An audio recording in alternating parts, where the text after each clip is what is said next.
Welcome to Screw the Commute, the entrepreneurial podcast dedicated to getting you out of the car and into the money, with your host, lifelong entrepreneur and multimillionaire, Tom Antion. Hey everybody, it's Tom here with episode 499 of Screw the Commute podcast. I'm going to talk about functional fixedness, the enemy of creativity. And you're gonna say, well, what is this, Tom? You're no psychological master. Why are you talking about these fancy words? You're just a country bumpkin. Well, let me tell you about this. And, this functional fixedness can make you lose work or gigs if you don't learn to manage it in others. And it's a term that's not well known in the business world. It came from the psychology world, but it definitely has applications in business, and that's what this episode's about. So hang in there. Hope you didn't miss episode 498. It was another Ask Me a Question episode. I talked about flash briefings on Amazon. I talked about an unrelated flash thing about flash videos. I talked about COPPA, the Child Online Privacy Protection Act you need to know about, and reviews and what they can mean to your business and how a tiny difference that you would never guess can increase your business 25%, just one little change. I talked about mobile first indexing, the Google Search Console. It's free. You should be using it. And buying keywords. And I'm not talking about buying keywords. I'm talking about buying keywords. Right? And when you listen to that episode, you'll see what I mean. Now, coming up, oh man, episode 500 is Wednesday. It's a special milestone for the podcast that you won't want to miss that special episode. And I'll be having some fantastic sales this week to celebrate it. So don't miss it. Now, if you'd like me to send you big checks, how about joining my affiliate program? Just email me at tom@screwthecommute.com and we'll give you details on how if you refer me for stuff, you can earn commissions up to $5,000, even more. And everything from $8.50 for little referrals to, even more than $5,000. So email me to check it out. And pick up a copy of your automation ebook. We give this away to you for listening to the show. And hey, pass it on to other people too, because it will really automate your business. It'll save you tons of work and time and allow you to ethically steal customers from your competitors because you get back to them so fast. So check it out at screwthecommute.com/automate free, screwthecommute.com/automate free.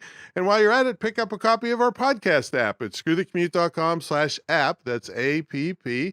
You can put us on your cell phone and tablet. It does all kinds of cool things, and you can take us with you on the road. Now, we're still in full blast gear, taking care of persons with disabilities in my school scholarship program.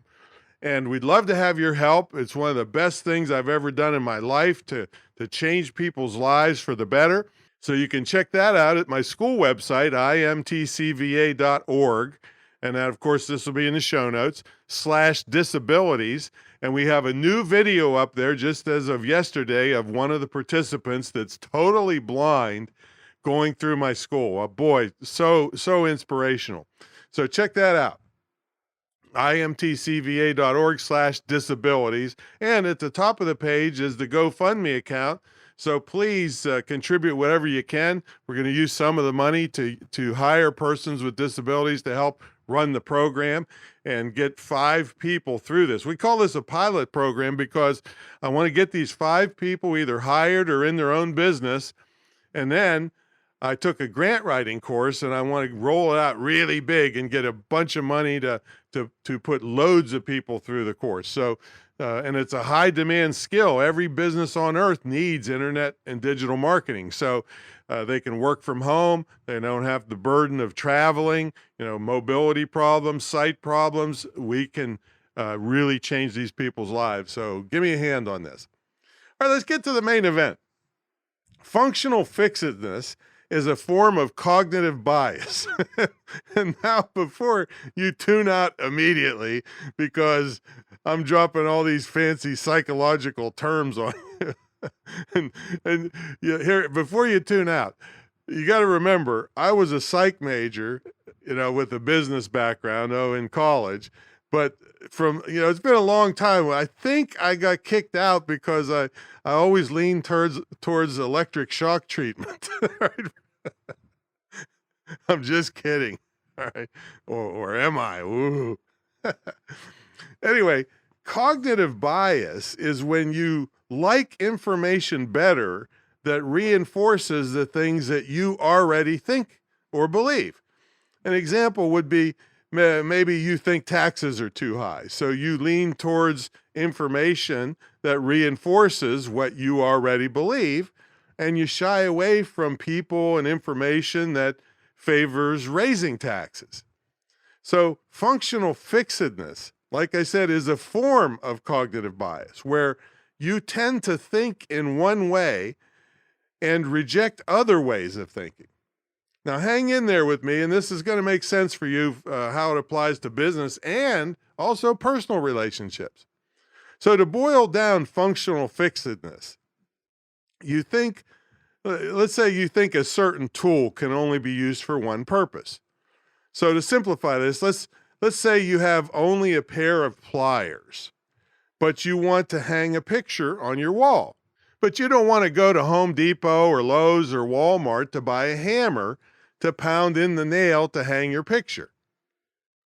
So couldn't you just use the side of the pair of pliers to pound in the nail? Now, I wouldn't try to build a house and pound all the nails with a pair of pliers, but I could certainly pound in one small nail to hang a picture. In other words, just because the main job of a pair of pliers is to grab things or squeeze them and hold on to things, it doesn't mean it can't be used for something else like pounding a nail. Now, if you showed a picture of a pair of pliers to 1,000 people and asked them what was the main job this tool does, nobody would say pound nails. Everybody would say grab things or squeeze things. Now, if you ask those 1,000 people, what else could you do with those pliers? The ones without functional fixedness would see other uses, like pounding nails, using it as a paperweight or a weapon, or even to pick up a hot dish off the stove. Now, I don't see myself as the most creative individual on the planet, but I guess because of my upbringing with a very frugal dad, I was taught from a very young age to find a way to get things done with what you have. And what happened to me the other day is how I got the idea for this episode. So here's the deal. So I have 3 big dog crates, really giant, extra large dog crates in my living room where my protection dogs sleep during the day. And one of them is right in line with my big screen TV that sits on an entertainment center. Now, the dog crate cuts off the bottom of the screen from where I sit and has bugged me for months. So I had a little free time last Saturday and I decided to do something about it. And raise up the TV about a foot so I could see the entire screen. They put a lot of those bugs across the bottom of screens and tickers with extra info. And I could never see it because the dog crate's in front of it. And I didn't want to mount the TV on the wall, which would have been a big production with multiple expensive brackets and screwing into the wall and all that stuff. So I started thinking about how I could raise the TV up by sitting it on something. It had little feet on it on both ends. It's a big 75-inch TV, I think. Now, my first thought was to build a wooden box and stain it so it looked nice, which meant digging out my bench saw, buying the wood, staining it, and all that stuff. And I just didn't have time for that. So I thought I'd stroll through Home Depot and see what I could come up with. And whatever I did, I wanted it to look nice. I wanted it to be unobtrusive, be cheap and fast. That was my goal. It also had to raise the TV about a foot. So the first thing I noticed in Home Depot were storage bins. I nixed that idea because they looked like storage bins and they were way too high. And I didn't want to cut them down and turn them over where they would just look like upside down, cut down storage bins. Right? So as I kept strolling around, I ended up in the garden department where they had an entire wall of flower pots and planters. Bingo. Long, skinny window box planters were black plastic, a foot high, narrow, and unobtrusive. And if I didn't tell you that what they were, if you were ever in my living room at my retreat center, you wouldn't even notice them. And if you ever come in my mentor program, come to the retreat center, I'll show them to you. So the entire thing was done for $20, $10 a piece, and 2 minutes to install them. Now, had I been burdened with the problem of functional fixedness, I would have tried to search Amazon for, I don't know what to search for, TV raising boxes, which probably don't exist, and I'd still be missing the bottom of my TV screen. Now, another example of this is part of my brutal self-defense course at brutalselfdefense.com. Part of brutal self-defense, the training, was improvised weapons. And so I walked through the dollar store, which you may not know is full of weapons. All right. By the way, and I just heard on the news that because of all this inflation, the Dollar Tree will not be the Dollar Tree anymore. It's going to be like $1.25 or $1.50 for stuff. Anyway, back to weapons. I'm surprised the ATF doesn't regulate dollar stores. Right? Because I'm not burdened with the problem of functional fixedness, I came out in about 5 minutes with 20 weapons for $20. Okay? I could go to any country and go into a store and come out with a bunch of improvised and legal weapons. And now you're thinking, hey, Tom, how about telling us one? Okay. All right. Those little fingernail polish bottles are tough as hell. You can buy a cheap weapon called a stinger that's the same thing. You put it in your hand and you hit people with it. But it's a weapon. It's obviously a weapon. But the nail polish bottle is just as good and would never be construed as a weapon for females carrying it in their purse. So what you do is you put the fat part of the bottle in your palm, the bottom of the bottle, it's real fat, thick glass, and then you close your fist but let the lid protrude through your fingers. We call this a force multiplier because all the force of you hitting someone is concentrated on the tiny, it's almost pointed lid of the nail polish bottle. I would not want to get hit with that. So anyway, that's an example of something that you think is just a nail polish bottle, but it's a weapon, mostly for females. Or, I guess, enlightened males. I don't know, but I don't care what. All right, so functional fixedness can also affect your business relationships. Maybe you see one of your employees or colleagues or contractors as only being able to do one specific task. But in fact, they can do many other things, making them way more valuable to your business if you just recognized it. It happened to me in my speaking business when I was doing corporate work. I'd speak to some big shot, highly respected corporation or association. And then when the next speaking engagement asked me for a reference, I gave them the place I just spoke, the big shot place. Well, the place I just spoke told them something. Oh, he was the best sales speaker we ever had. I'm not bragging, but they have said that kind of stuff. The place checking my references did not hire me because they said, we want a customer service expert, not a sales expert. Oh, man, are you kidding me? I had a customer service program that got the same high reviews and a reference from lesser known corporations or associations where I spoke on customer service. But if I had given them that, I would have had a much greater chance of getting the job. So this is how you have to manage functional fixedness in other people. You have to assume they have functional fixedness. See, I should have found out they wanted a customer service program and sent them to my customer service website and gave them only customer service references. And that's why you need to have separate websites if you have multiple things that you do, and separate testimonials so that you're only presenting exactly what the other person is looking for, because you must assume they have functional fixedness. Now, when it comes to creativity, Healthline.com has a good article. I'll have a link to it in the show notes about how functional fixedness can reduce creative problem solving. And I say creativity in general. See, it limits your ability to think in new and creative ways. You really have to fight against this if you feel this is a business thing you could improve. An example of this is a guy named Scott Karpovich. He's a friend of mine, a professional speaker, and he's dyslexic.